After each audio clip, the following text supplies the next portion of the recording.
నా పెళ్లి బట్టలు నా బ్యాగు అన్ని తీసేసి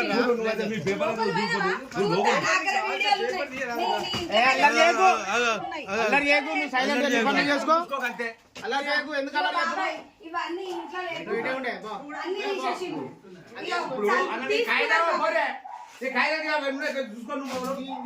లైట్ అయ్యి కరెంట్ పెట్టు